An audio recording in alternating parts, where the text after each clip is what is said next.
আজকে দুপুরে খাবারে বানিয়েছিলাম এঁচোড় চিংড়ি আর লাউ শাক দিয়ে ডাল দিয়ে আর মাছের ঝাল।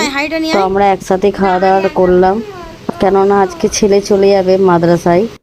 তো ওই জন্য দেখো সব এখানে ব্যাগ ট্যাগ গুছিয়ে নিয়েছে, আর ও খেয়ে দিয়ে একটু রেস্ট করছিল, আর এদিকে ওর নানিও রেডি হয়ে গেছে।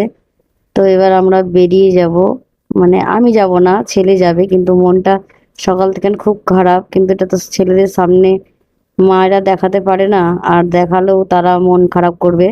তাই জন্যে আমি মনে মনে কথাটা এতেই বললাম। তো এখানে ওর নানি ওকে 10টা টাকা দিয়েছে, তো তাতে কত খুশি, ওর দাদাও ওকে দিয়েছে। তো টাকা পেয়েও খুব খুশি হয়ে গেছে। আর আমি মায়ের ব্যাগপত্র নিয়ে বেরিয়ে পড়েছি রাস্তায়। আর ওই যে ও বাবু আসছে, ও আসরের নামাজের টাইম হয়ে গেছিলো বলে নামাজটা পড়তে গেছিলো।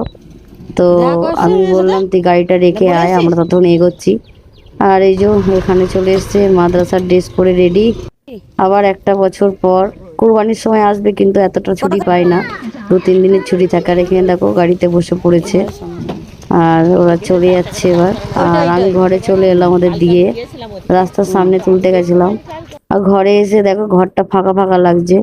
সবারই মনে হয় যখন ঘরে কেউ চলে যায়, এসে ঘরটা ফাঁকা হয়ে যায়। তো চলো ব্লগটা এখানেই শেষ করলাম, খোদা হাফেজ।